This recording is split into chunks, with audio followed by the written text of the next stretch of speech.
Optics. One of Newton's major discoveries was on the nature of color. Using 25 a prism, Newton found that white light is actually composed of all the colors of the rainbow. He even provided a scientific explanation for the presence of rainbows. The artistic community was shocked. A scientist had taken a beautiful and magical experience and reduced it to the simple refraction of beams of light through the prism of a raindrop. A scientist had intruded into their sacred territory. More than 100 years later, John Keats, one of the most famous Romantic poets, accused Newton of diminishing beauty by unwebbing the rainbow. His colleague, Samuel Taylor Coleridge, famously remarked that the 35 souls of 500 Newtons would be needed to make one Shakespeare. And yet, from another perspective, Newton did not diminish the beauty of the rainbow. He enhanced it. In his quest to uncover the secrets of the rainbow. 64 Cracking the TOEFL IBT, Newton demonstrated the wonder, creativity, and inspiration of an artist. He also gave the world another opportunity to experience the sublime. Newton's 40 discovery paved the way for the development of the science of spectroscopy, a way of analyzing the chemical makeup of light. Now scientists can look at the stars and discern their composition. The sense of wonder this ability creates is not much different from the wonder the poet or artist feels when gazing at those same stars. Here's the passage again, with the direction changes indicated. To make it easier to tell them apart, in this passage the same direction words are bolded, whereas the opposite direction words are underlined. Art has always occupied a special place in society. Many people consider artists to be the ultimate authorities on aesthetics, the nature and expression of beauty. For much of history, the practice of art was inscrutable, and artists were viewed as being somewhat strange and often mad. Even 5 the word most commonly associated with artists, inspiration, has its own magical overtones. Literally, inspiration is the breathing in of a spirit. Artists were thought of as people who were divinely inspired to create. Of course, artists contributed to this mythology. Many artists ascribed their talents to the presence of some supernatural agent or muse. Whole movements of art have centered on the supposedly otherworldly nature of art.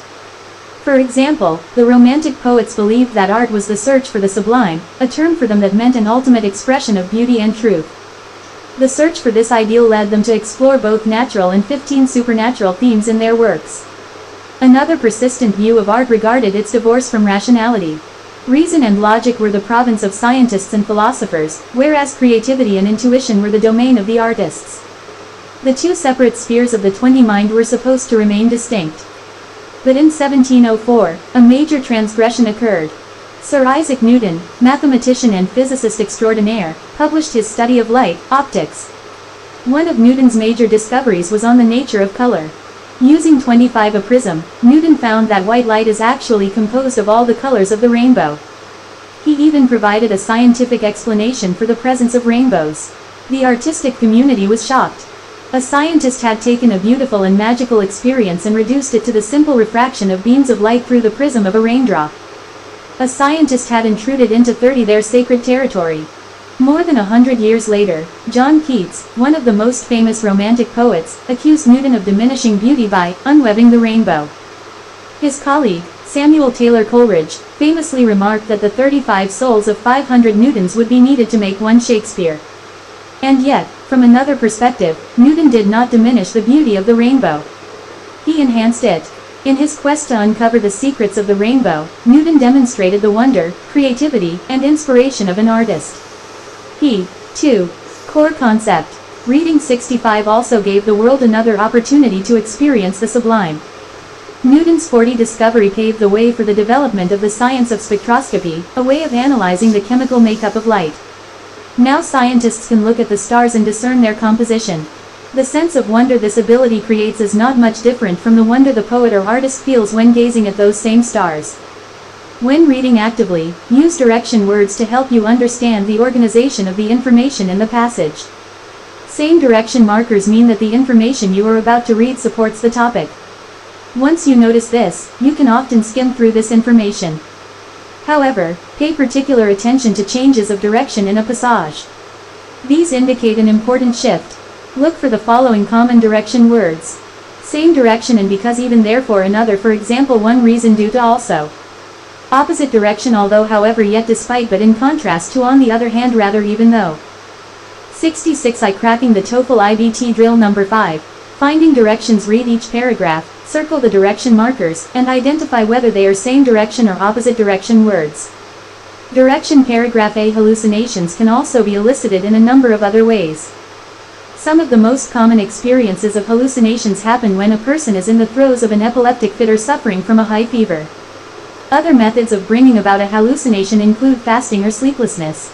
Admiral Richard Byrd reported having hallucinations after spending several months alone in the Antarctic. Hallucinations can be so powerful that members of many cultures seek them out, undertaking vision quests in the hopes of having a hallucinatory experience. Usually, the participants who go on these quests journey out into the elements without food or shelter. Direction paragraph B. Another connection between the lower classes and the centralization of power is literacy, or more accurately, illiteracy.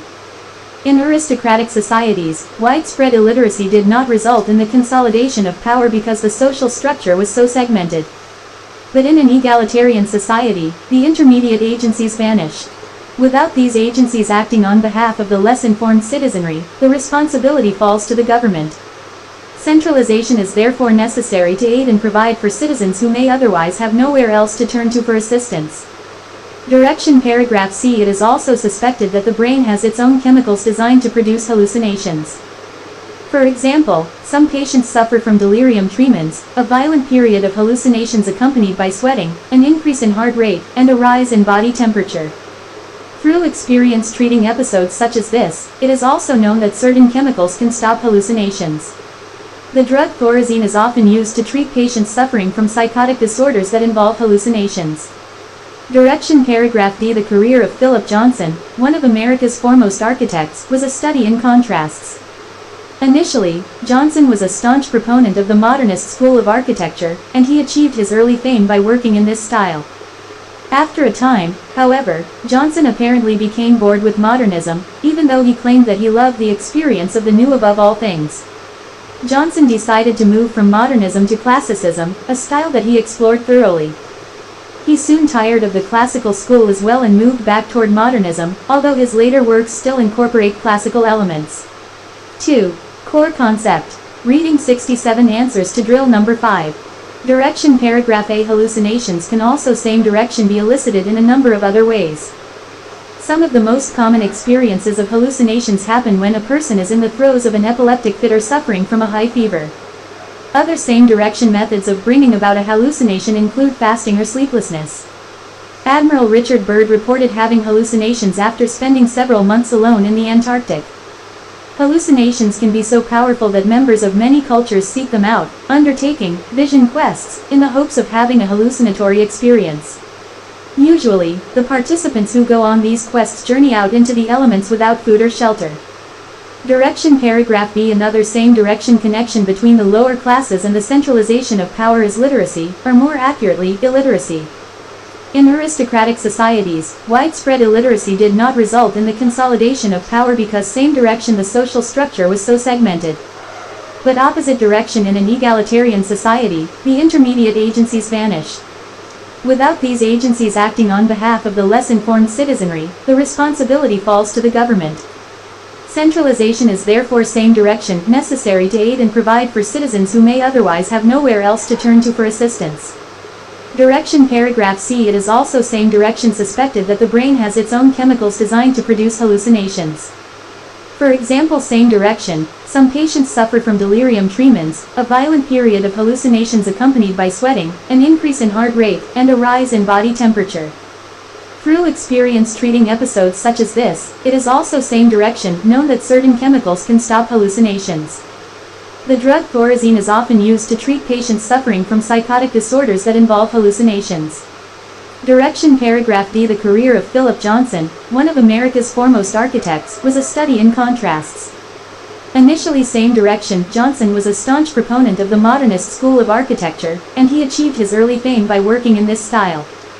After a time, however, opposite direction, Johnson apparently became bored with modernism, even though opposite direction, he claimed that he loved the experience of the new above all things. Johnson decided to move from modernism to classicism, a style that he explored thoroughly. He soon tired of the classical school as well and moved back toward modernism, although opposite direction his later works still incorporate classical elements. 68. Cracking the TOEFL IBT Summary, Understanding Structure 1. Identify the structure of the passage because this knowledge will help you to find information quickly. 2. Remember, TOEFL passages are made up of the following paragraph types: introduction, body, and conclusion. Know what type of information is usually found in each type of paragraph. 3. Use the first sentence of the paragraph as a guide to the information contained in the rest of the paragraph. 4. Keep in mind that the remaining sentences provide details about the topic. 5. Pay attention to direction markers.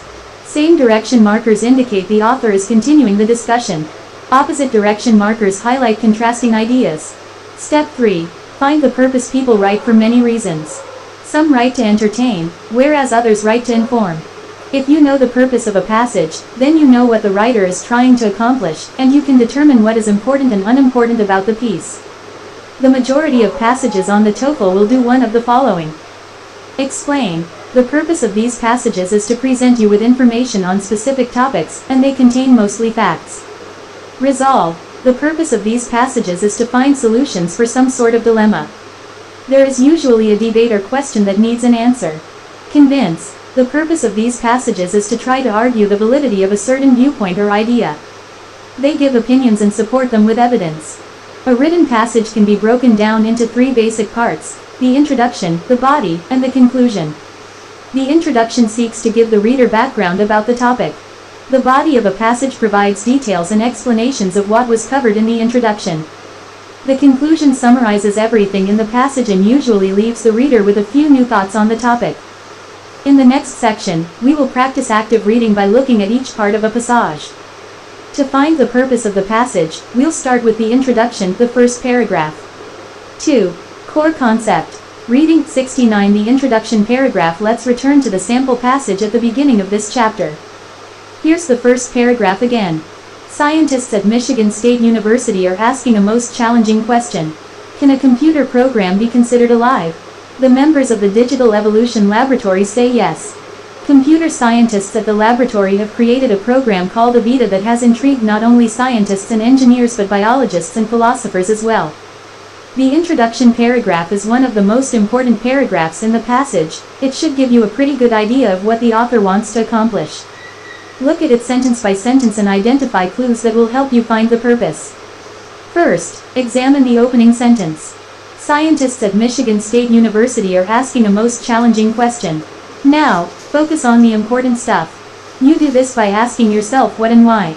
The first question to ask yourself is this: what are you reading about? This is the subject of the sentence.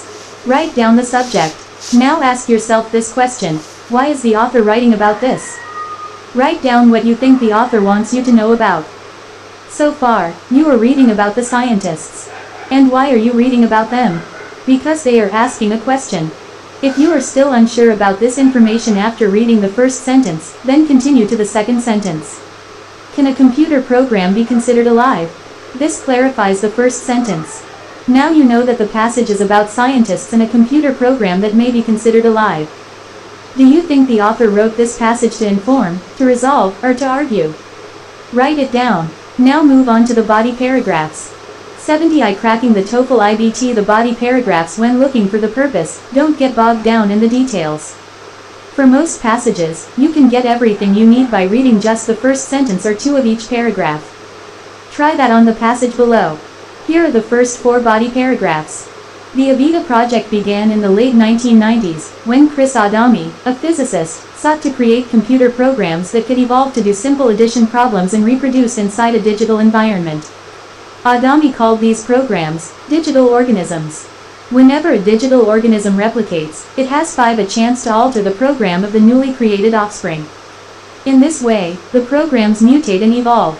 The goal of the Avita program is to create a model that could simulate the evolutionary process. Initially, the digital creations were unable to process numbers in any way. But then Adami designed Avita to reward digital organisms that were able to work with the numbers in some way. The digital organisms that could process numbers were allowed to reproduce in higher numbers. In only 6 short months, the primitive program had evolved a number of mechanisms to perform addition. And, most surprisingly, not all of the digital creatures performed addition in 15 the same way. The Avita program now resides at Michigan State University, where it has been growing and changing for years. The digital creatures number in the billions and have colonized more than 200 computers. The 20 organisms compete with one another for resources, and the most successful ones are able to make more copies of themselves. Just like living creatures, the digital entities also undergo mutations. Mutations that are beneficial ensure greater reproduction. Harmful mutations have the opposite effect. 25 is a model for studying evolution. The Avita project has been a great success. Adami's digital organisms have suggested solutions to some of evolution's biggest mysteries. For example, Avita has helped disprove the theory of irreducible complexity. Opponents of evolutionary theory have suggested that some structures, such as the eye, are too complex to have 30 been created in piecemeal stages. The evolution of Avita's digital organisms proves that even extremely complex structures can be developed in stages over time. Now, read only the first sentence of each paragraph and ask what and why. Look only at the first sentence of the first body paragraph. Write down what the author's subject is and what you think the author is telling you about it. What about it? Do the same for the other 3 paragraphs. 2. Core concept. Reading 71. What about it? What about it? What about it? Please note that your answers may be worded differently from ours and still be correct. Just check to be sure they share the same general idea. Your answers should look something like this. What? Avita project. What about it? To tell us how it began. What? Digital creatures. What about it? They are able to work with numbers. What? Avita program. What about it? It's been changing. What? Studying evolution. What about it? Digital creatures can help scientists learn more about evolution. Check back on the prediction you made earlier. Does this new information change it? Let's look at the remaining body paragraphs. The Avita program's success has also raised some unintentional philosophical dilemmas. Does Avita just simulate evolution, or are digital organisms a new form of life? According to the director of the Avita project, the processes undergone by the digital creatures are the same as those 5 experienced by biological organisms. The only difference is that biological entities are based on strings of DNA, whereas the digital creations from Avita are based on strings of ones and zeros. In a living creature, different sequences of DNA instruct cells to create certain proteins. In one of the Avita creations, different sequences of computer code instruct the program to perform certain functions. In both cases, the reproduction of the organisms is subject to forces such as competition and mutation. Now, some biologists are maintaining that the programs in the Avita project are alive. The programs live, die, reproduce, compete, cooperate, and 15 evolve, activities that many biologists consider the hallmarks of life. One prominent biologist says, they don't have a metabolism, at least not yet. But otherwise, they're alive. 72. Cracking the TOEFL IBT. Of course, not everyone agrees that the program's creations are alive. 120. Difficulty is that biologists do not even agree on the definition of life. The diversity of life on Earth constantly surprises scientists, and there are simply too many characteristics and qualities to provide one simple definition of life. Again, read only the first sentence of each paragraph and answer the questions. What about it? What about it? What about it? Take a look at your responses. Do they match the following? Are digital organisms a form of life? What about it? The digital creatures meet many of the criteria for life. Biologists. What about it? They think the program is alive. Other people. What about it? They don't agree with the biologists. By now, we should have a pretty good idea of why the author has written this passage. Write down your reason here. You'll check your final prediction in a moment, but before you do so, you have one more paragraph to review. 2. Core concept. Reading 73. The conclusion. Here's the final paragraph, but for this paragraph, read both the first and the last sentence. Despite these misgivings, the directors of the Avita program remain optimistic that their program, even if not considered alive, is leading to a greater understanding of life in all its forms. It may even facilitate future searches for life on other planets. According to one member of the Avita 5 team, the problem that we have now is that we are focused on looking for DNA-based life. But there may be other kinds of life out there that we have never dreamed of. The Avita program may provide biologists with another avenue to explore. Now answer the questions regarding the first and last sentences in this conclusion. What about it? What about it? Here are our answers. What? Directors of the program, what about it? The program is helping people understand life. What? The Avita program, what about it? The program gives biologists something to explore. Putting it all together, look back at what you've written. Based on only the 6 or 7 sentences you've read, does it seem as if the author is trying to argue a point, resolve a dilemma, or simply provide you with information? The purpose of this passage is to provide us with information, to explain something. It introduces the scientists and their Avita program. Next, it describes the beginning of the project and the current state of the Avita program. After that, the author talks about how the director of the project and other people view the project. Finally, the author indicates that scientists hope Avita will lead to new avenues of exploration. Thus, we could write down the following for the purpose. Purpose: to give us a brief overview of the Avita computer program and its implications. Remember, you won't have time to read and comprehend every single word and sentence on the TOEFL. Therefore, with active reading, you'll read fewer sentences, but your comprehension will increase because you'll read only the important parts. 74. Cracking the TOEFL IBT drill number 6. Find the purpose, apply the techniques you've just learned to each of the passages that follow. Check your answers at the end of the drill. Passage A. Alexis de Tocqueville's Democracy in America studies the interplay between political power and society. The treatise was the first of its kind and was revolutionary for its use of empirical methods, which were more common in the hard sciences, chemistry, biology, and physics than in the social sciences. Tocqueville distinguished himself from his colleagues by viewing democracy not as a system based on freedom but as one based on power. In fact, Tocqueville argues that democracy is a form of government with more power than any other governmental system. Born in France in 1805, Tocqueville had a conflicted relationship with his reformist ideals. 10. His grandfather, a liberal aristocrat, lawyer, and politician, was a powerful force for social reforms prior to and during the French Revolution. Despite this, he was condemned as a counter-revolutionary and executed along with several members of his family. Tocqueville adopted his grandfather's liberal ideals, but never lost a profound distrust for the potentially violent extremes to which the drive for democracy can push a nation. Tocqueville's famous 15 study of the United States was the product of a 9-month trip to the young republic, beginning in 1831. Tocqueville had traveled to the United States to produce a study of America's prisons. That initial study was published in 1833, a year after he returned to France. He then labored another 9 years over democracy in America. The book itself was written in 2 distinct volumes. The first volume focused specifically on Tocqueville's 20 observations of American culture.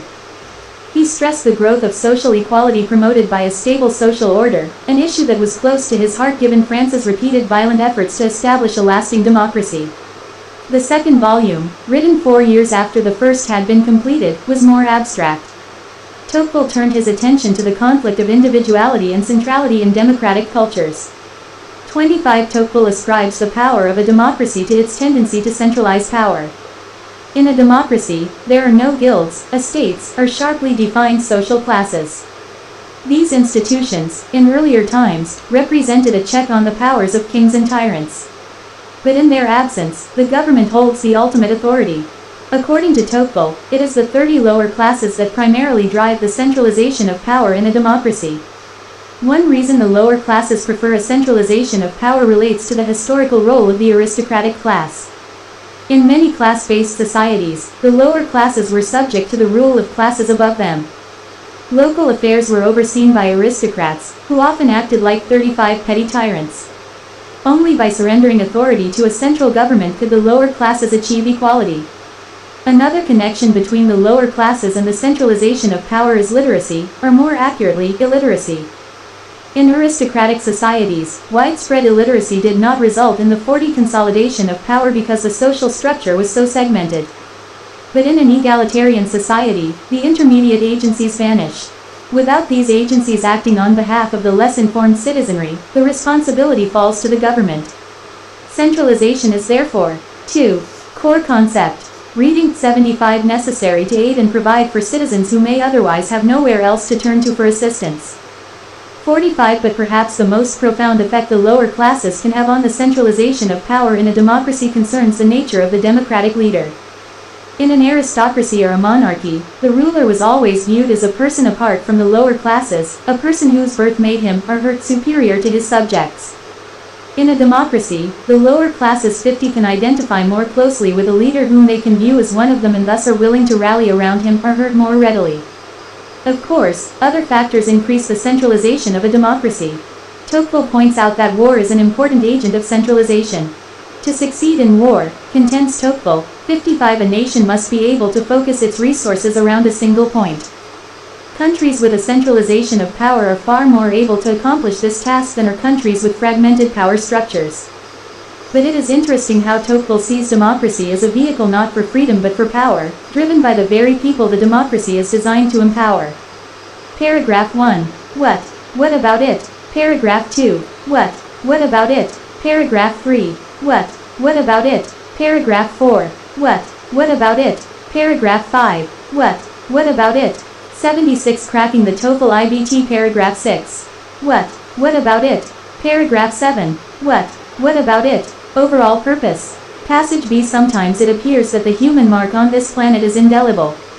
In only a blink of geological time, 200 years or so, human construction and expansion has resulted in the destruction of more than one-fifth of the world's forests, the recession of the polar ice caps, and the creation of a huge hole in the ozone layer. Additionally, industrial activity has 5 damaged rivers and oceans, as well as groundwater supplies. Environmental scientists and activists warn that if Earth's future is not taken into account, humankind could very well destroy the planet. However, Earth is an amazingly resilient place. In its 4.5 billion-year lifespan, Earth has endured bombardment by cosmic rays and meteors, violent earthquakes, volcanism, and frigid ice ages. In light of all these catastrophic events, many geologists and ecologists say that Earth could recover from any damage caused by human actions. The author Alan Weisman has gone so far as to predict exactly what would happen on Earth 15 if all humans were to disappear. Without upkeep, the concrete jungles of the world's greatest cities would be slowly reclaimed by the wilderness around them. Harsh temperatures would cause pavement to crack. Plants would return to areas covered by streets and sidewalks. Different fates would await humankind's other creations. Litter and leaf matter would accumulate, and it would take only one chance lightning strike to start a raging fire. Many structures would burn to the ground. The steel foundations supporting larger buildings and bridges would corrode and buckle, especially with the rise in groundwater that would accompany the clogging of sewer systems. 25 Without human interference, many of the threatened or endangered fauna would reclaim their ecological niches. Unfortunately, household pets would suffer. In addition, the rat, one of the greatest pests in large cities, would not have the waste of humankind to feed off of and would be hunted mercilessly by growing populations of hawks and falcons. And the cockroach, which to many a city dweller seems to symbolize invincibility, would disappear 30 from all but the warmest climes without artificial heat to sustain it. Within 500 years, again barely a heartbeat in geological time, most of humankind's monuments would be gone, covered over by plants and trees. It's happened before. The 2. Core concept. Reading 77 Mayan civilization in northern Guatemala survived for 2,000 years but was swallowed up by 35 the jungle at its end. And after a few thousand years, if earthquakes and volcanic eruptions have not obliterated everything made by humans, the glaciers would come, sweeping down from the mountains, slowly and inexorably destroying everything in their path. Several times in its history, Earth has been swept clean by these giant sheets of ice. The legacy of humankind would be wiped from Earth. 40 Of course, not every man-made artifact would be reclaimed by nature. Plastic is a synthetic material that does not occur in nature. The strong bonds that hold plastic together are virtually impervious to natural erosion. Long after concrete and glass have turned back into sand and all processed metals have rusted away, plastics will still be cycling through the 45 Earth's ecosystem, resilient to even the most destructive of natural forces. Some scientists believe that plastic molecules may eventually break down entirely, but there is no reliable data on just how long complete re-assimilation into the environment might take. Furthermore, it is impossible to predict just what sort of resources Mother Nature might develop in the distant future. There is always the possibility that, given enough time, some microbe or 50 bacteria may evolve the capability to digest plastic. If nature somehow evolved a way to process plastics, then even humanity's most enduring artifacts might vanish in the space of a few hundred years. The question of plastics aside, there is some evidence that Weisman's view may be true. 55 Since 1953, a 150-mile-long tract of land separating North and South Korea has been declared a no-man's land. After only a little more than 50 years, there is almost no trace of the rice paddies that farmers had created and used for almost 5,000 years. Even more spectacular are the flocks of red-crowned cranes that now inhabit the zone. These birds are the second rarest of all birds, but they have flourished in this area, free from human 60 interference of all kinds. Paragraph 1. What? What about it? Paragraph 2. What? What about it? Paragraph 3. What? What about it? 78 Cracking the TOEFL IBT. Paragraph 4. What? What about it? Paragraph 5. What? What about it? Paragraph 6. What? What about it? Paragraph 7. What? What about it? Paragraph 8. What? What about it? Overall purpose. Passage C. What causes hallucinations? Vivid perceptions of unreal sights or sounds that appear quite real to the person experiencing them. These mystical experiences have long fascinated psychologists, neuroscientists, and anthropologists alike. In many cultures, shamans, prophets, and seers are marked by their susceptibility to hallucinations. Are hallucinations caused by ghosts or spirits? Are they messages from another world? Although researchers don't have all the answers, there is some intriguing information on the topic. According to surveys, anywhere from 10 to 25% of the population has experienced at least one hallucination. Most often, the hallucination comes in the form of some visual experience, but some people report hearing a sound or even voices. Even rarer, but not unheard of, is a hallucination of a particular smell or aroma. It is not known exactly what causes hallucinations, although one commonly accepted theory is that hallucinations occur. 2. Core concept. Reading 79 When the external stimulus received by the senses no longer matches the level of activity occurring in the brain. Sensory deprivation is one of the surest ways to elicit hallucinations. 15 Hallucinations can also be elicited in a number of other ways. Some of the most common experiences of hallucinations happen when a person is in the throes of an epileptic fit or suffering from a high fever. 20 other methods of bringing about a hallucination include fasting or sleeplessness.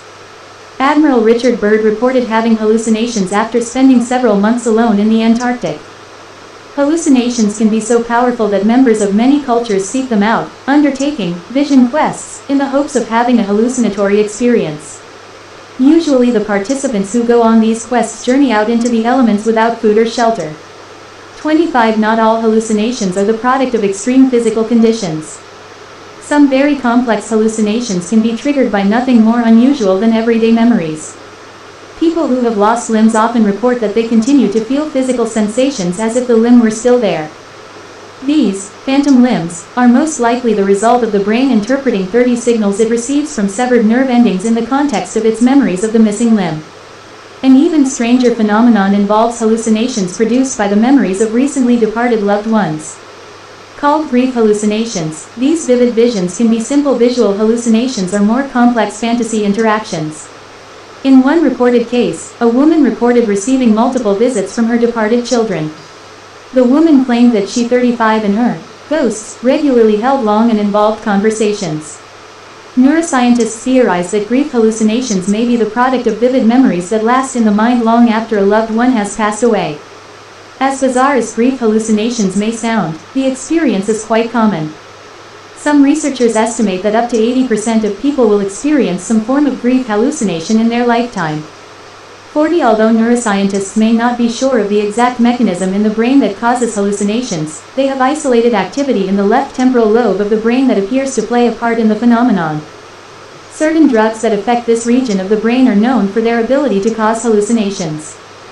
Drugs such as LSD, psilocybin, and mescaline gained 45 popularity with the 1960s Western youth culture for their ability to provide vivid hallucinatory experiences. It is also suspected that the brain has its own chemicals designed to produce hallucinations. For example, some patients suffer from delirium tremens, a violent period of hallucinations 50 accompanied by sweating, an increase in heart rate, and a rise in body temperature. Through experience treating episodes such as this, it is also known that certain chemicals can stop hallucinations. The drug thorazine is often used to treat patients suffering from psychotic disorders that involve hallucinations. 55 Regardless of the causes of hallucinations, the effects they have on their subjects are very real. Hallucinations can cause the aforementioned change in heart rate and body temperature, and they can also lead a person to act on the hallucination. Psychologists have found that the memories created by a hallucination are processed by the same part of the brain that handles normal memories.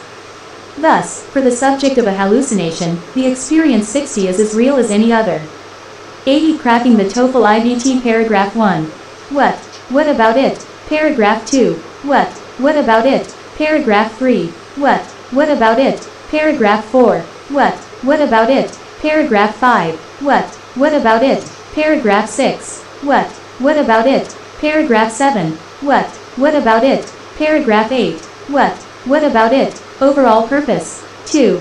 Core concept. Reading 81. Passage D. In the Arctic tundra, temperatures are below freezing for 9 months out of the year. Soil in the Arctic, called permafrost, remains permanently frozen, making agriculture impossible. Travel over the land, whether covered in snow and ice in the winter or in boggy marshes during the summer, is extremely difficult. And perhaps most distressing of all, the sun shines 5 for only 6 months out of the year. Yet this foreboding landscape has been inhabited for more than 12,000 years, longer than any other part of North America. Natives of this frozen land benefited from the ample food provided by the marine animals of the region. Indeed, one reason people settled in the Arctic was the almost continuous availability of seals. And although the Arctic is above the tree line, meaning that no trees can grow there, the summer months brought a rich growth of lichen, a form of plant composed of fungi and algae and other plants. Herds of caribou would migrate north to feed on these plants, providing more food to the Arctic peoples. 15 inhabitants of the Arctic and subarctic regions cleverly used the environment to their advantage. The constant wind drove the snow into compact masses that in some ways resembled stone. Since they had no wood or rock from which to build structures, inhabitants built their homes from the snow itself. Using knives and tools made from the antlers of caribou, a native of the Arctic could build a home that was both elegant and warm. 20. The harsh terrain demanded much of its inhabitants. Many residents of the tundra were nomadic, moving about in small bands, following the migrations of caribou, seals, and whales. Cooperation among groups was essential for survival in this land, and the cultures developed elaborate rituals of reciprocity. Groups of hunters often waited patiently at the 25 various breathing holes used by seals. If one hunter caught a seal, all would eat of it.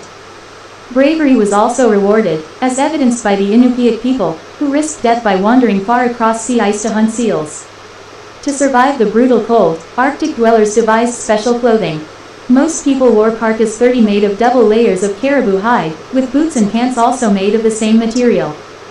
The natives fashioned the coats so that caribou hair on the inner layer faced outward, while that on the outer layer faced inward. This provided a high degree of insulation and allowed a hunter to remain outside all day. 35. Among the many other innovations of the people living in the Arctic were the seal oil lamps, to compensate for the lack of natural sunlight, and snow goggles to prevent snow blindness.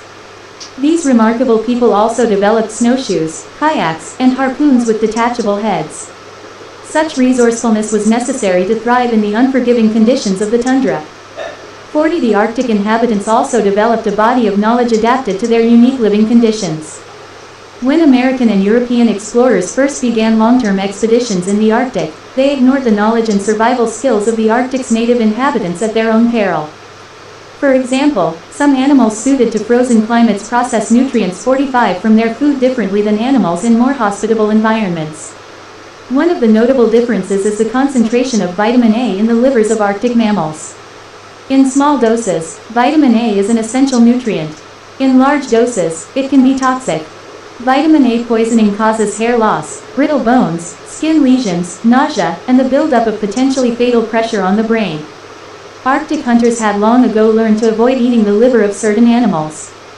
50. The newly arrived explorers rarely trusted native folklore and did not benefit from their 82. Cracking the TOEFL IBT wisdom. Famed explorers Douglas Mawson and Xavier Mertz both suffered from vitamin A poisoning. Only Mawson survived the experience. Later arrivals to the Arctic region required the use of advanced technology to make a living in 55 the region. But the native inhabitants of the tundra existed there for generations without the need for guns, steel knives, vehicles, or modern clothing. Rather than struggling against the harsh environment around them, the original inhabitants found ways to live in harmony with it. The Arctic offers an abundance of riches, and these people, through their resourcefulness, were able to harvest them. Paragraph 1. What? What about it? Paragraph 2. What? What about it? Paragraph 3. What? What about it? Paragraph 4. What? What about it? Paragraph 5. What? What about it? Paragraph 6. What? What about it? 2. Core concept. Reading J83 paragraph 7. What? What about it? Paragraph 8. What? What about it? Overall purpose. 84 Cracking the TOEFL IBT answers to drill number 6. Passage. The purpose of this passage is to describe one person's view of a government system. Right away, we know we are reading about someone's book. That's a what. The why requires a little more reading, but once again, the body paragraphs help us figure out why the author wrote the passage. Each one mentions something about the centralization of power in a democracy. The passage ends by again mentioning centralization of power and that Tocqueville's view of democracy is interesting. Notice how in each case, we were able to take a 700-word passage and condense it into a brief description. The key point is to ignore the details. All we need to worry about is the big picture. Passage B. The purpose of passage B is to convince the reader of the outcome of a situation. The first paragraph states that humans have made a mark on the planet. But notice how the second paragraph starts. However, Earth is an amazingly resilient place. The use of the word however indicates that the author is now going to discuss the opposite of the idea that humans have left their mark on the planet. Each of the next paragraphs then mentions what the theorist thinks will happen if people were to disappear. The final paragraph states there may be evidence for the view, and it ends by repeating the idea of a world free from human interference. Passage C. The purpose of this passage is to answer questions about the nature of hallucinations. The introduction begins with a brief description of hallucinations. We also learn that hallucinations are related to supernatural experiences. The topic sentences of the next two body paragraphs tell us that many people experience hallucinations and mention how they are caused. Next, the passage mentions the causes of hallucinations and the area of the brain where hallucinations occur. The passage ends by stating that the subjects of hallucinations perceive them as real. Passage D. The purpose of this passage is to explain how people survived in the Arctic. The introduction only provides us with information on the Arctic. So if you weren't sure exactly why the author is writing about this topic, that's okay. Once we get to the next paragraph, we have a clearer idea of the author's direction. The first body paragraph talks about the available food, and the next one mentions clever use of the environment. After that, there is another mention of the harsh terrain and a paragraph about the clothes that natives wore. The final body paragraph talks of the people's other inventions, and the conclusion contrasts the resourcefulness of the native inhabitants of the land with modern inhabitants. 2. Core concept. Reading 85 Summary. How to find the purpose 1. Read the first two sentences of the first paragraph. Note what the topic is and what the author is writing about it. 2. Read the first sentence of each body paragraph. Again, note what the topic is and why the author introduces it. 3. Read the first and last sentence of the final paragraph. Pay particular attention to how the author ends the passage. 4. Look back at your notes. What's the common idea? Is the author presenting facts? Examining different views? Answering questions? Dealing with difficult passages. One of the greatest challenges of the TOEFL is dealing with passages that are written for native speakers. Because the TOEFL is designed to measure your ability to perform at an academic institution, you can expect to see passages that contain some difficult vocabulary and complicated structures. Don't be intimidated by them. Keep in mind that even native English speakers often have difficulties with the types of passages found on standardized tests such as the TOEFL. If you find yourself struggling with a passage on the TOEFL, use the following helpful strategies. Tip number 1. Skim, don't read. Now that you've practiced finding the main idea and purpose of a passage, you have seen how little of the passage you actually have to read to understand what an author is writing about. If you find yourself getting lost as you are reading, move on to another part of the passage. Often, you can still figure out the main idea even if you're not sure what one or two paragraphs are about. Focus on the big picture. Tip number 2. Trim the fat. Trim the fat, is an English idiom meaning, to get rid of extra parts you don't want. Think about a piece of meat you're preparing to eat. You have to cut off most of the fat before you can get to the delicious part, right? It's the same with understanding a sentence. A sentence is a simple thing. All it requires is a subject, usually a noun, for example, a person, place, or thing, and a verb, an action. Writers like to make sentences more complicated by adding all sorts of words to this basic formula. Though it does make sentences more beautiful, it may also make them much more difficult to understand. By cutting out all the extra parts, trimming the fat, you will be left with the meat of a sentence, making it much easier to understand. 86. Cracking the TOEFL IBT. Let's look at 2 sample sentences. Joe ran. Joe, a competitive runner for nearly 20 years, ran perhaps the best race of his entire life last week when he narrowly defeated his arch-rival in a stunning showdown. These 2 sentences have the same subject, Joe, and the same verb, ran. The second sentence has a lot more information in it, but they are basically telling us the same thing. One way to increase your comprehension is to ignore all the extra words in a sentence, trim the fat. When faced with a difficult sentence, look for the following 3 basic parts. Subject. Find out who or what is performing the action. Verb. This is the action being performed. Object. This receives the action of the verb. Here's another example. Scientists using NASA's Spitzer Space Telescope have found a new class of stellar object, miniature stars too small to initiate fusion but large enough to have their own planets orbiting them. That's quite a mouthful, but if they trim the fat, the sentence basically says, scientists have found a new object. That's it. All of the other words provide some useful details, but the most important ones are the subject, verb, and object. Let's try this a few more times. 2. Core concept. Reading 87. Drill number 7. Trim the fat for each of the following sentences. Find the subject, verb, and object. Write down a simpler version of each sentence. Check your answers at the end of the drill. 1. Wild horses, which once roamed freely over the grasslands of Europe, Asia, and Africa, are found only in isolated patches of southeastern Africa and eastern Asia now. Simple version. 2. In a digital camera, light entering the camera is focused on a charged coupled device, or CCD, which converts light energy into a charged electron. Simple version. 3. A major stumbling block in the development of a viable hydrogen-fueled car is the expectation of many drivers that the vehicle will travel at least 300 miles before needing to refuel. Simple version. 4. Prior to the development of germ theory, John Snow, a London physician, was able to halt an outbreak of cholera by restricting access to a water pump that he suspected was contributing to the spread of the disease. Simple version. 5. Core's office, drilled from glaciers in Greenland and the Antarctic, provide climatologists with valuable data on Earth's prehistoric climate, including changes in the concentration of greenhouse gases in the atmosphere. Simple version. 6.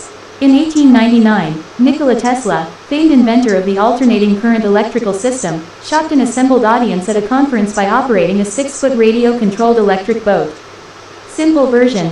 7. Fainting, which can be a sign of a serious ailment such as heart failure or a result of something as harmless as standing up too quickly, results from an insufficient supply of oxygen to the brain. Simple version. 8. One of the main provisions of the Taft-Hartley Labor Act was the government's ability to prevent a strike by any workers it considered essential to the nation's health or safety. Simple version. 88. Cracking the TOEFL IBT-9. After spending nearly 26 years in jail, South African statesman Nelson Mandela was elected president of South Africa in that country's first multiracial election in 1994. Simple version. 10. On Shrove Tuesday in 217 BCE, soldiers in Derby, England celebrated a victory over Roman soldiers by playing the first recorded soccer match, starting an annual event that lasted for almost 1,000 years. Simple version. 2.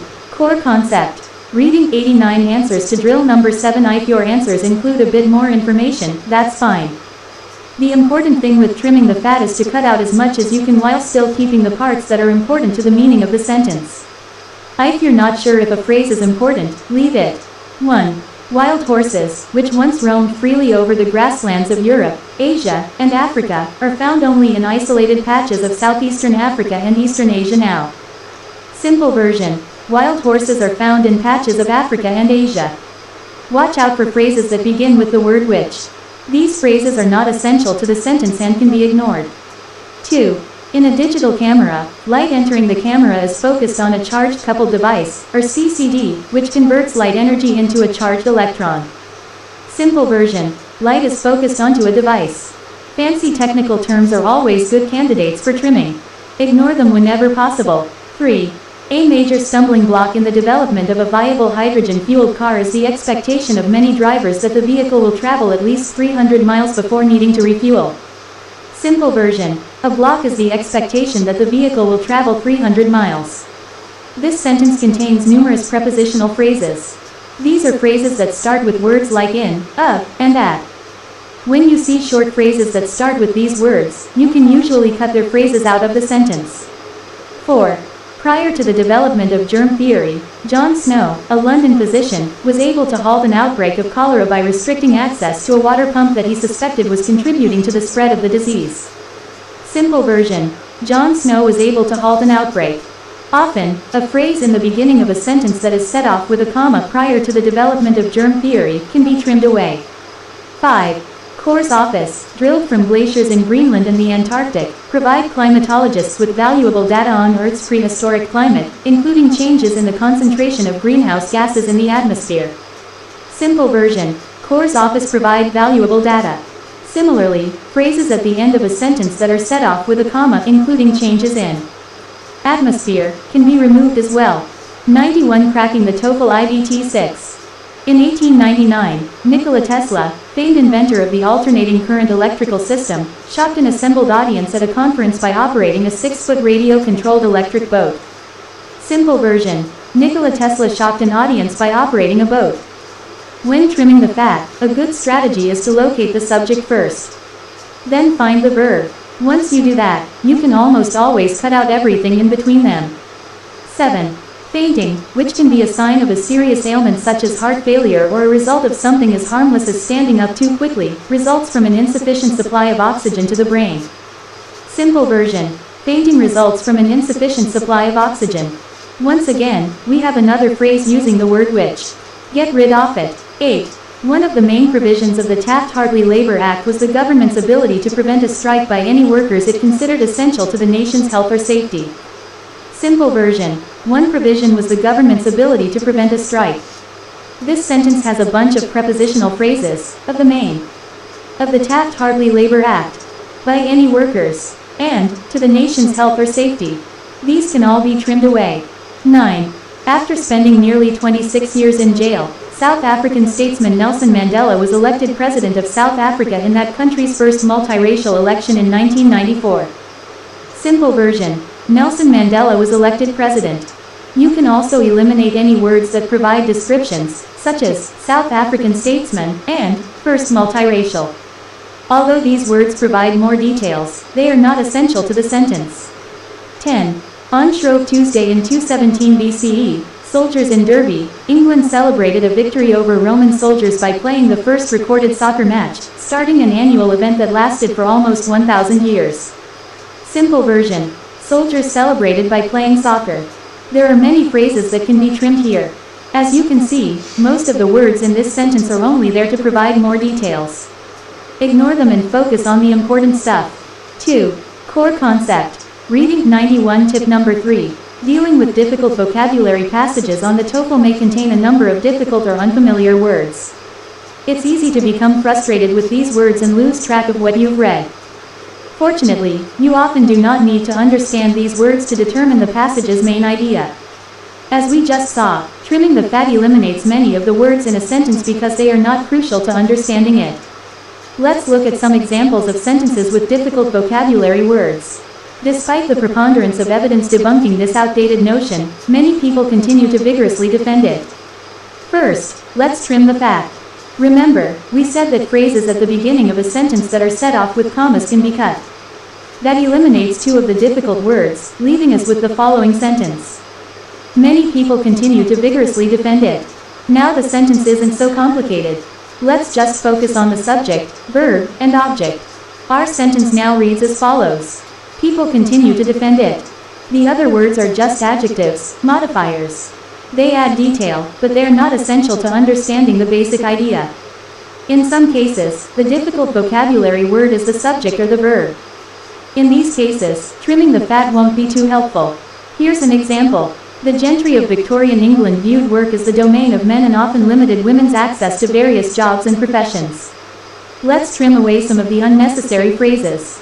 Start by eliminating some of the prepositional phrases, those phrases beginning with words such as on, of, in, and so forth, and modifiers. That leaves us with the following sentence. The gentry viewed work as the domain of men and often limited women's access to jobs and professions. Our first verb is viewed, and our subject is a difficult vocabulary word.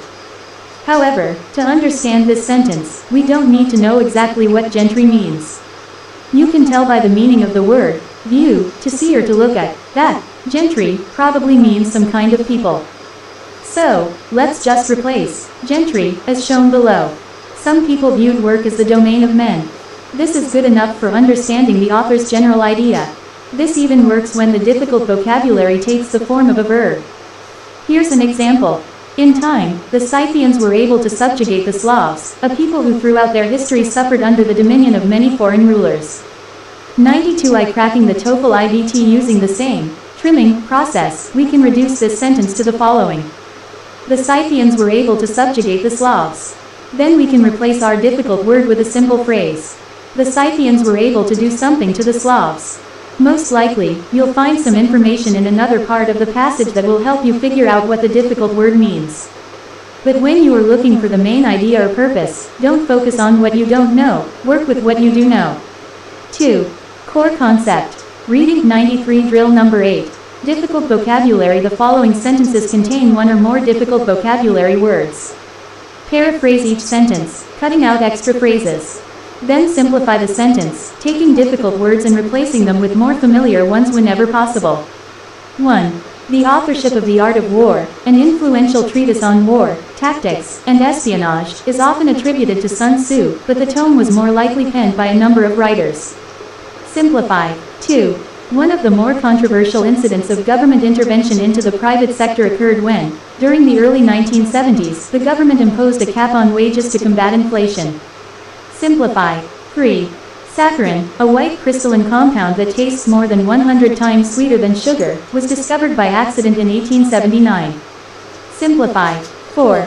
The writ of habeas corpus functions not to ascertain a detainee's guilt or innocence, but to determine if prisoner has been accorded due process.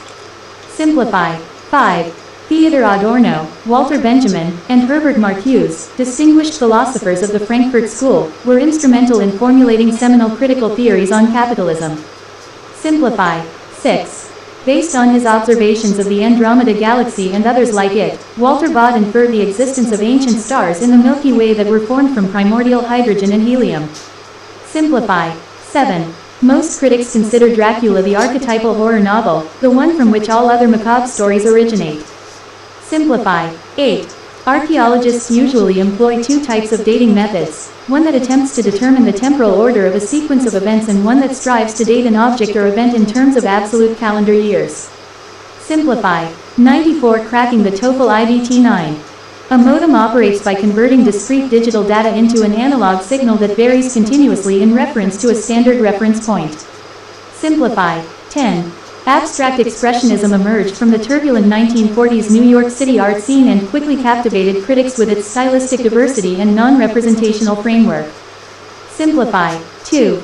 Core concept. Reading I-95 answers to drill number 8. Many of these examples are similar to the exercises in drill number 7. 1. The authorship of The Art of War, an influential treatise on war, tactics, and espionage, is often attributed to Sun Tzu, but the tome was more likely penned by a number of writers. Words such as treatise, espionage, and tome are not important to the general idea of this sentence. So you could simplify it, such as below. Simplify. The writing is often said to be that of Sun Tzu, but many writers probably wrote it. 2. One of the more controversial incidents of government intervention into the private sector occurred when, during the early 1970s, the government imposed a cap on wages to combat inflation. In this sentence, it is necessary to realize that a controversial incident occurred. Thus, it is not important what words such as intervention and sector mean. If you are unsure of what imposed means, you can still get the basic idea.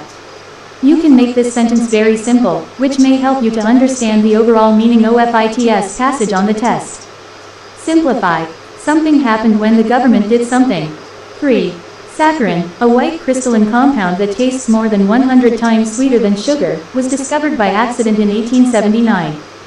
In this example, one of our difficult words, saccharin, is the subject. But don't dwell on it. The sentence's message is that it was discovered by accident.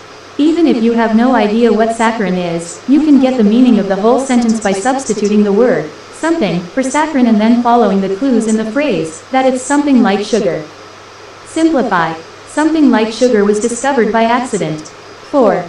The writ of habeas corpus functions not to ascertain a detainee's guilt or innocence, but to determine if prisoner has been accorded due process. Some passages may contain jargon, specialized terminology relating to a particular field of study. Ignore it. In this sentence, we can cut out writ of habeas corpus and due process and read the sentence as follows. Simplify. This thing functions to determine one thing. 96 Cracking the TOEFL IBT 5.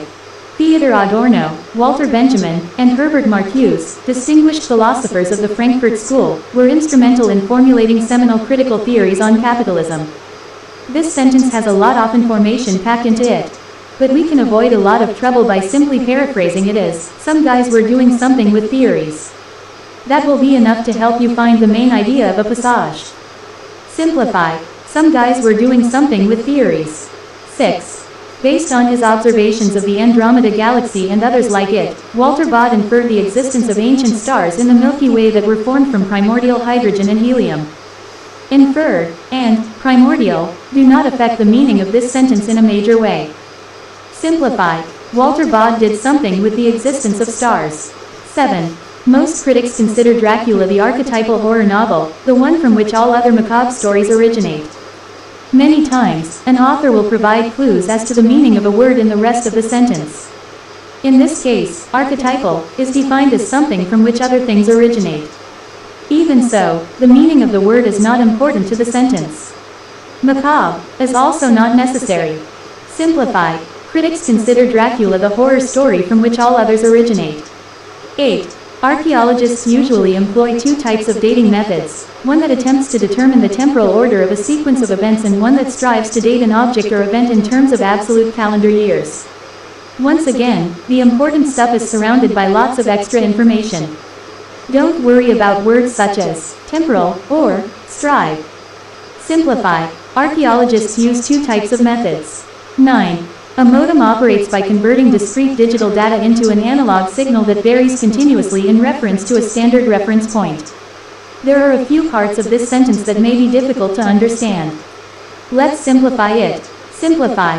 A thing operates by changing one type of thing into another. 2. Core concept.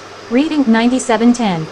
Abstract expressionism emerged from the turbulent 1940s New York City art scene and quickly captivated critics with its stylistic diversity and non-representational framework. Sometimes the entire sentence is filled with difficult vocabulary or jargon. If you encounter this type of sentence on the test, move on. No single sentence will be absolutely essential to understanding an author's main idea, so look for your information elsewhere. For this sentence, we need to know the following. Simplify. Something came from art and did something to critics. 98 Cracking the TOEFL IBT final exam. Now it's time to try out all the strategies you've learned. For the following passage, identify the main idea, structure, and author's primary purpose in writing it. Briefly paraphrase each paragraph after you read it. Check your answers at the end of the exercise. Since 1979, there has been a consensus that a doubling of carbon dioxide would raise global temperatures 1.5 to 4.5 degrees Celsius. Emissions of methane, nitrous gases, and other gases that absorb infrared radiation could speed this process further. Although attention has been given to strategies intended to limit global warming, most climatologists feel an average temperature increase of 1 to 2 degrees Celsius is inevitable. A potentially hazardous consequence of even a slight increase in worldwide temperature was identified in the early 1970s. Scientists predicted a nearly 20-foot rise in global sea levels as a result of the Antarctic ice sheet melting.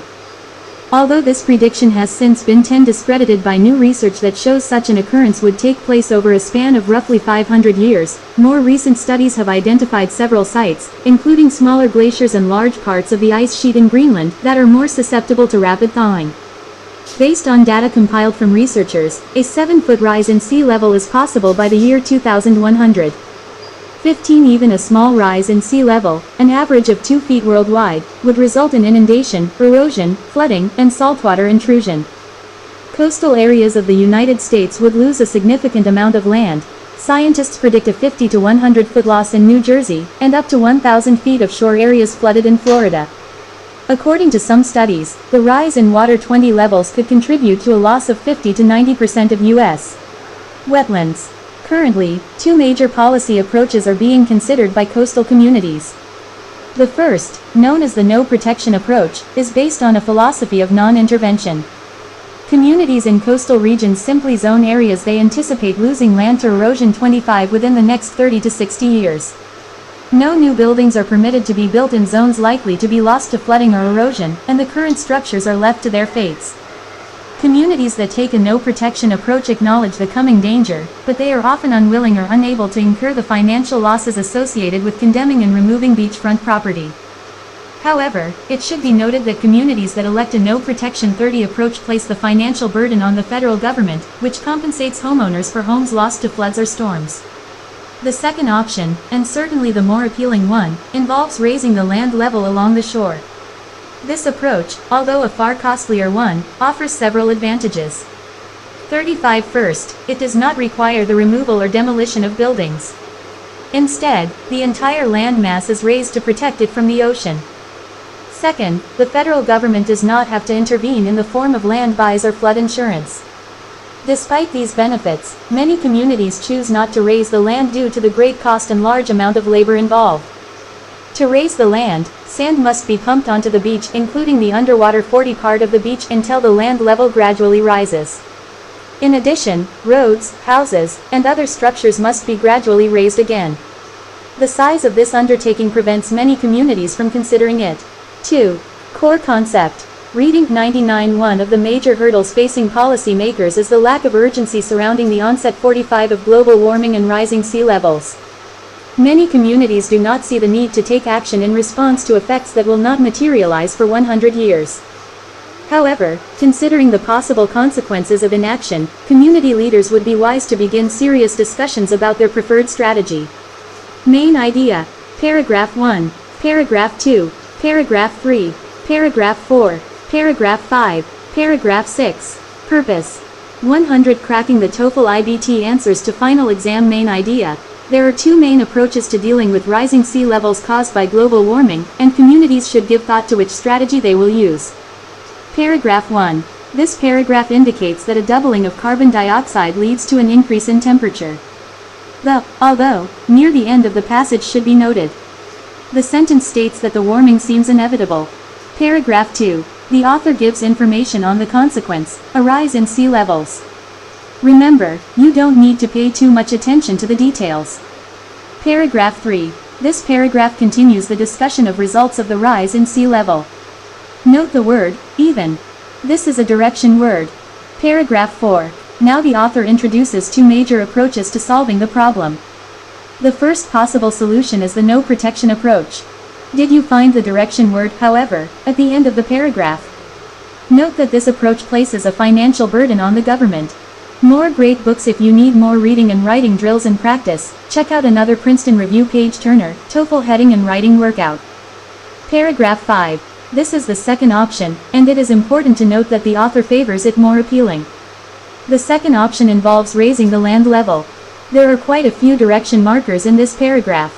Paragraph 6. The author ends with a hurdle or obstacle to solving the problem.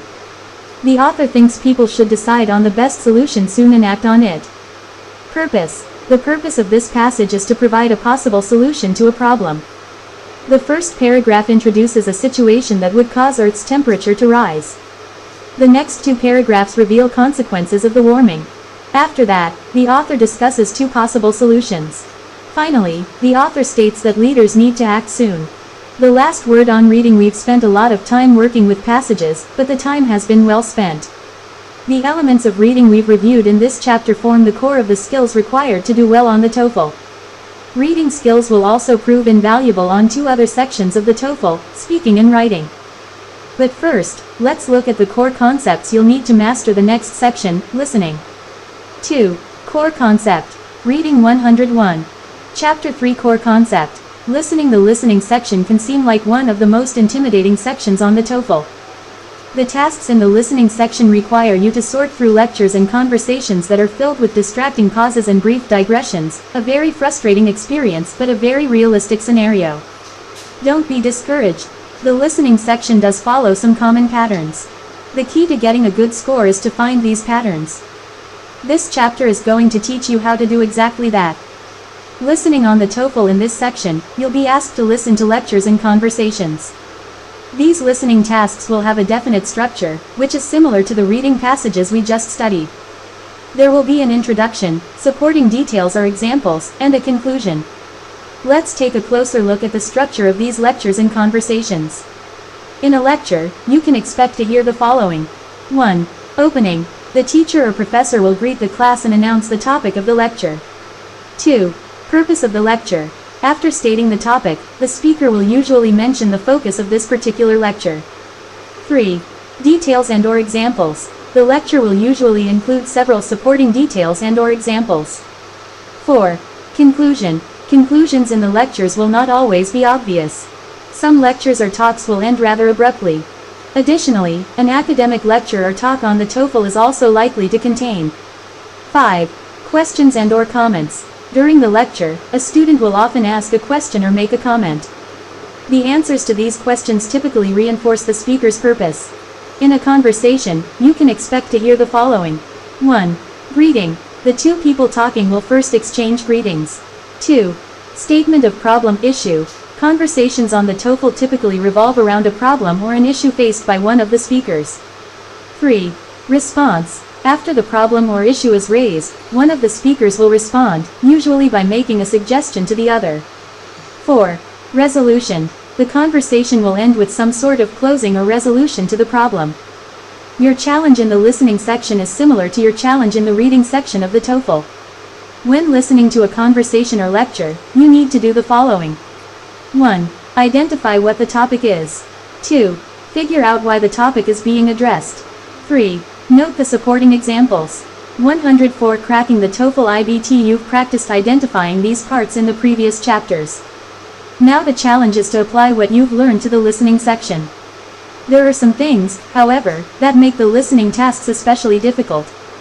Challenges in the listening section. In the speaking and writing sections, which you'll learn about in the other core concepts chapters in this book, you will be required to listen to lectures and respond, just like you will in the listening section.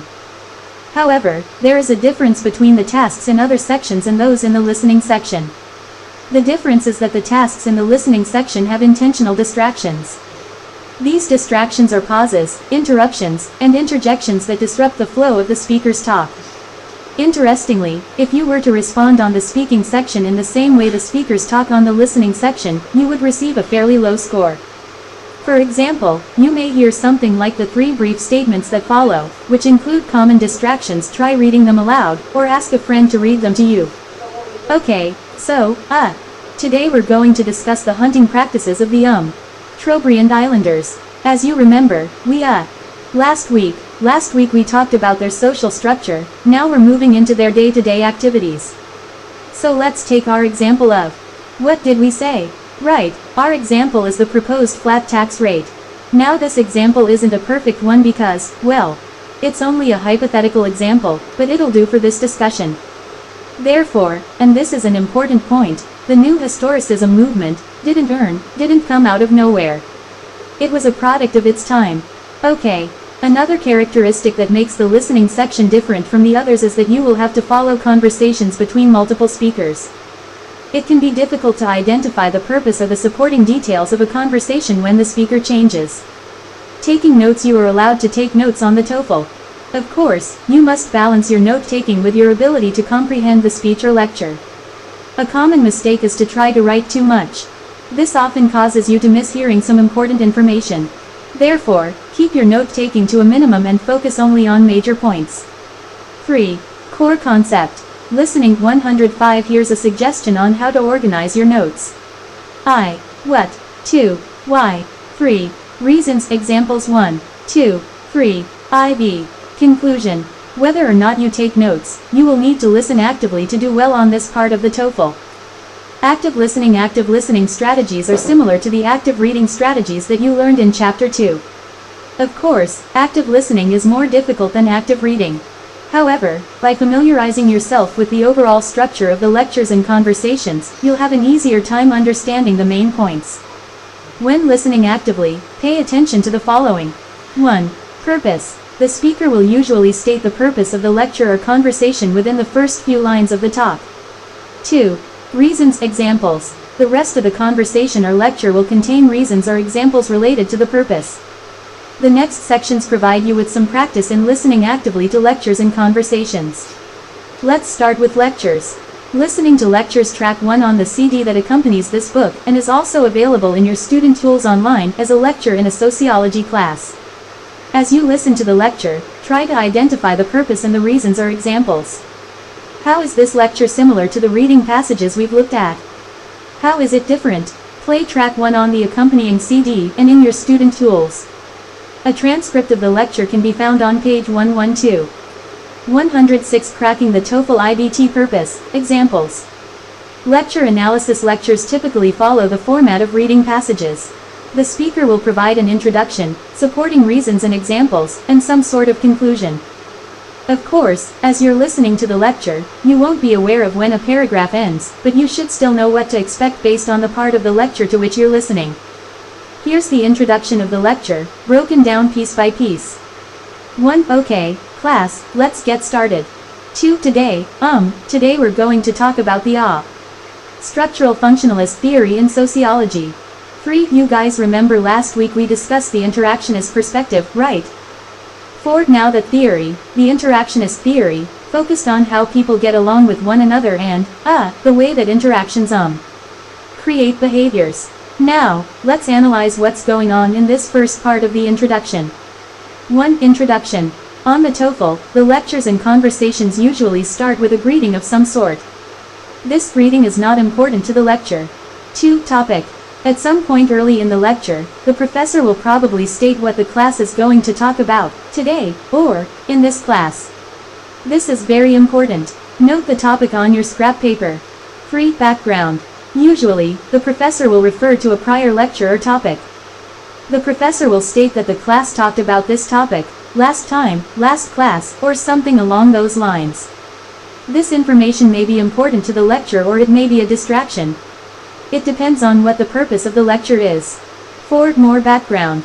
This line provides more background information. Here's the second part of the introduction. 1. This theory. The structural functionalist theory. I'm just going to call it the functionalist theory. Is very different. 2. Now, we'll talk about the historical context of this theory a little bit later. 3. But first I would like to just go over the main tenets of the theory. Let's analyze what's going on in this second part of the introduction. 1. Transition. Speeches and lectures tend to have transitions. These transitions don't add any new information. 2. Digression. You will also notice a digression, an off-topic comment or two during the lectures. Usually, the professor will refer to something that will be discussed later, or at another time. Sometimes the professor will say, I'm not going to get into this now. This information is unimportant. 3. Core concept. Listening. 107. 3. Purpose. Listen for the statement of purpose early in the lecture. If you figure out the purpose, write it down on your scrap paper. This is the next part of the lecture. 1. The basic view of functionalism is that our behaviors and actions can be best explained by the role, or function, if you will, that they perform for the society as a whole. 2. Now, that may be a little vague. 3. What do I mean by that? 4. Well, let's look at some different behaviors and, see how a functionalist would explain them. Let's analyze what's happening in this part of the lecture. 1. Definition. Explanation. The purpose of many of the lectures is to define or explain a term. 2. Brief digression. Neither sentence 2 nor sentence 3 adds anything to the lecture. As you're listening, try to focus on the topic and the examples given to explain it. 4. Transition. Here's another transition. Note how the speaker is about to discuss examples. Typically, the lecturer will say something such as, now, let's look at, or, now, I want to talk about. These words let you know that examples are coming. Here's the next section. 1. A good example would be the, drug use. 2. A functionalist wouldn't really judge a drug user as a deviant, a bad person. Instead, the functionalist would try to figure out what role the drug user, the person, fills in society. 3. This seems a little strange at first, but bear with me. 4. Think about what role a drug user fills in society. 5. You may automatically think that the role is always negative. Crime, the cost of treatment, maybe more jails, but the functionalist tries to see the positives as well. And here's the analysis of this section. 1. Example. Once the lecturer begins discussing examples, the structure is very similar to a reading passage. There will be an example followed by specific details. 2. Detail. Many of the questions will ask about details, so try to note some of them. 4. Digression. These two sentences address the class. They emphasize the lecturer's example, but they are relatively unimportant. 5. Detail. This is similar to sentence 2. Don't try to write down or memorize everything the lecturer says. You won't have time. Here is the next part of the lecture. 1. I bet you're thinking that drug use doesn't have too many positives, right? 2. Well, here's what a functionalist would say. 3. While a drug user may be harming himself or herself, to be fair, he is also benefiting society. Having drug users means we need to have more police, which means obviously, more jobs. 108. I cracking the TOEFL IBT and also. If you think about it, more doctors, nurses, and social workers. Even drug counselors. All these people would be out of work, probably, if we didn't have a drug problem. Let's keep going. Without drug users, we wouldn't need the entire Drug Enforcement Agency. That bureau employs thousands of people, you know, and there's also the Border Patrol, customs agents, and so on, and so on. And here's what's happening in this section. 1. Transition. This sentence acts as a bridge from one paragraph which describes negative factors to the next sentences which describe positive factors. 2. Detail. This sentence brings the discussion back to the topic. 3. Detail. The rest of the sentences give details about the topic. Again, you can't possibly note every single part, so just try to note down 1 or 2 important points. Finally, here is the last part of the lecture. 1. So I think our example has given you a pretty good idea of how a functionalist views behaviors. 2. Again, the important thing is that they don't really judge behaviors as good or bad. They only view them based on their role or function in society. And I think we can probably guess then, that to a functionalist, all behaviors, no matter how good or bad you may think they are necessary to society. 3. It's really a pretty interesting viewpoint, if you think about it. Here's what's going on in this last part. 1. Conclusion. Listen for the conclusion of the lecture. The speaker may say something such as, so, or, thus, or, and so. 2. Summary. Some lectures will end with a brief summary of the important points. 3. Digression. This sentence contains no new or important information. As this exercise shows, many of the parts of the lecture are similar to the reading passages. While you listen to the sample lectures, think about their purpose and structure, just as you would with a reading passage. Summary. Lectures try to identify the main parts of the lecture. Listen for the following. 1. Topic. This should appear early in the lecture, after the greeting. 2. Purpose. Shortly after the topic is introduced, the purpose of the lecture will be stated. 3. Examples. The majority of the lecture will be examples and details. Don't try to write down or memorize every single one. 4. Conclusion. Note any final points or summaries. 3. Core concept. Listening 109. Listening to conversations. Now let's listen to a conversation similar to what you'll hear on the TOEFL and see how this form works. Play track 2 on the accompanying CD, or listen to it in your student tools online.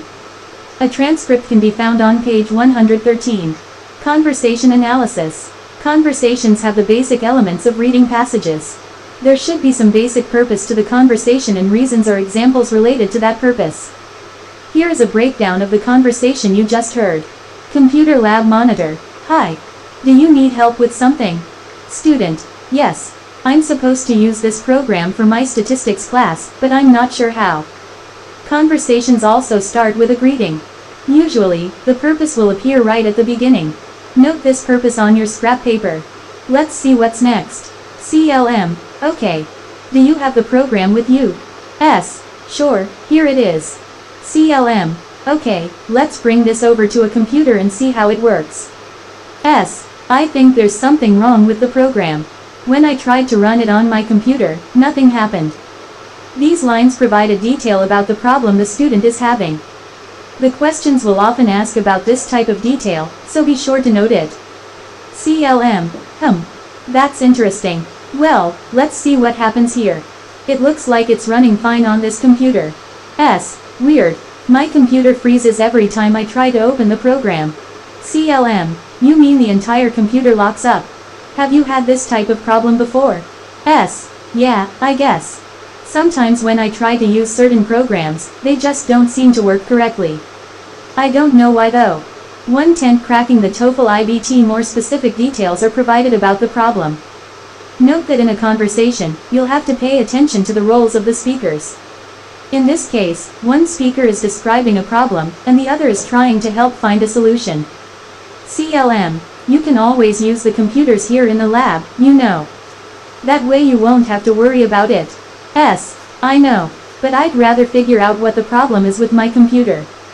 The computer lab can be busy, and I need to work on this project often. It's going to be 1/3 of our grade. CLM. What class is this for? It's for Statistics 101, with Professor Lee. CLM. And this program is required for the course. Yep. Professor Lee even got the campus bookstore to stock a bunch of copies. That's where I bought it. CLM. Do you use your computer for a lot of things? Maybe you should clear up some memory before you run the program. Yeah, I've tried that actually. I do have a lot of programs on my computer, but I should have enough memory to run this program. Here, the lab monitor proposes a solution. This is an important part of the conversation, so make sure to note it. Also note the student's response to the solution. Many of the other details, such as the course or the professor's name, are not important. Focus only on details that relate back to the purpose. Let's see how the conversation wraps up. CLM. Well, I'm not quite sure what the problem could be. But you're welcome to use the program here. Okay. CLM. And you should definitely come back later and talk to my supervisor. She's a computer whiz. I bet she can solve your problem. Conversations should have a fairly definite conclusion. You want to pay attention to how the conversation ends. Has the purpose been achieved? Note this on your scrap paper. Summary. Conversations have a definite structure. When listening to a conversation, pay attention to the following. 1. Purpose. What do the people in the conversation hope to achieve? Why are these people having this conversation? 2. Details. What specific details or examples are offered? How do these examples relate back to the purpose? 3. Conclusion. Is there any resolution? Do the people achieve their purpose? 3. Core concept. Listening 111 transcripts. Track 1. Professor. Okay, class, let's get started. Today we're going to talk about the structural functionalist theory in sociology. You guys remember last week we discussed the interactionist perspective, right? Now that theory, the interactionist theory, focused on how people get along with one another and, the way that interactions, create behaviors. This theory, the structural functionalist theory, I'm just going to call it the functionalist theory, is very different. Now, we'll talk about the historical context of this theory a little bit later, but first I would like to just go over the main tenets of the theory. The basic view of functionalism is that our behaviors and actions can be best explained by the role, or function, if you will, that they perform for the society as a whole. Now, that may be a little vague. What do I mean by that? Well, let's look at some different behaviors and see how a functionalist would explain them. A good example would be the drug use. A functionalist wouldn't really judge a drug user as a deviant, a bad person. Instead, the functionalist would try to figure out what role the drug user, the person, fills in society. This seems a little strange at first, but bear with me. Think about what role a drug user fills in society. You may automatically think that the role is always negative crime, the cost of treatment, maybe more jails, but the functionalist tries to see the positives as well.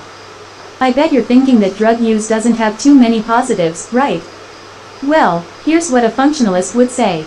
While a drug user may be harming himself, or herself, to be fair, he is also benefiting society. Having drug users means we need to have more police, which means obviously, more jobs. And also, if you think about it, more doctors, nurses, and social workers. Even drug counselors. All these people would be out of work, probably, if we didn't have a drug problem. Let's keep going. Without drug users, we wouldn't need the entire Drug Enforcement Agency. That bureau employs thousands of people, you know.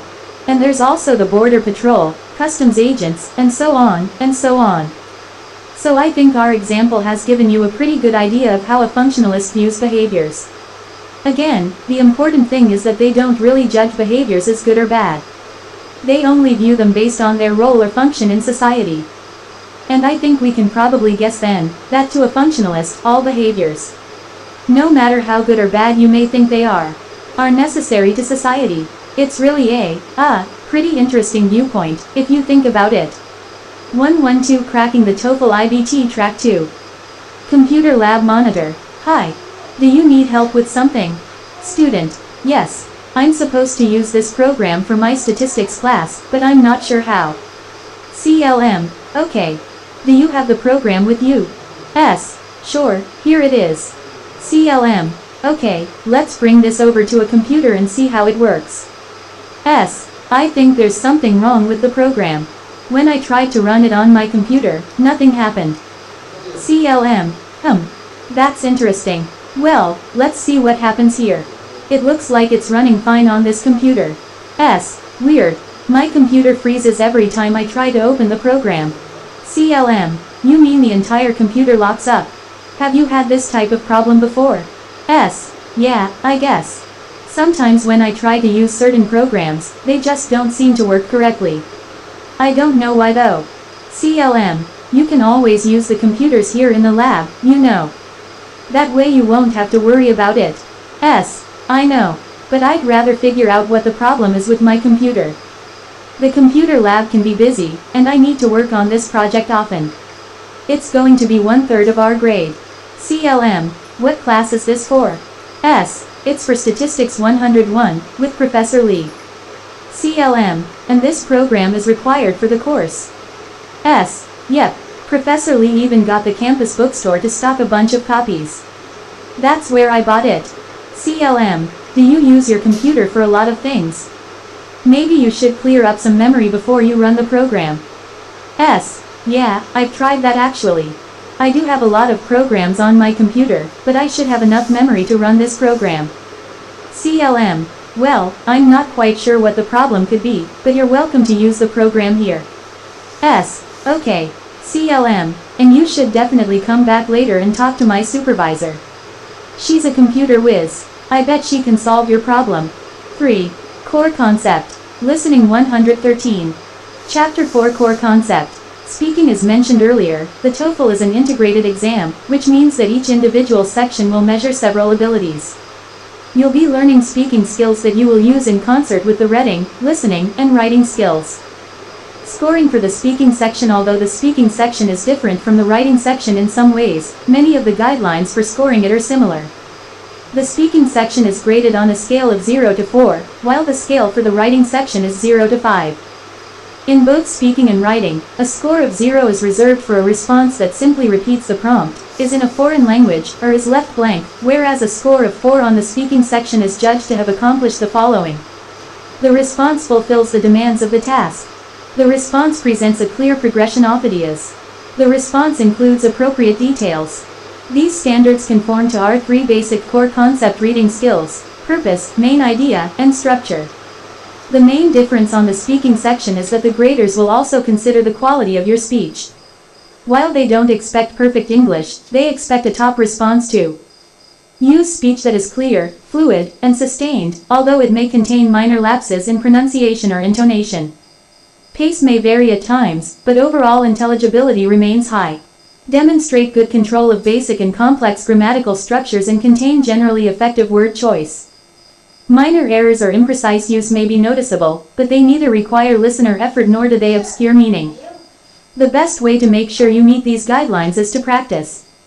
We'll give you suggestions and tips on how to achieve these goals, but there's no substitute for continued repetition.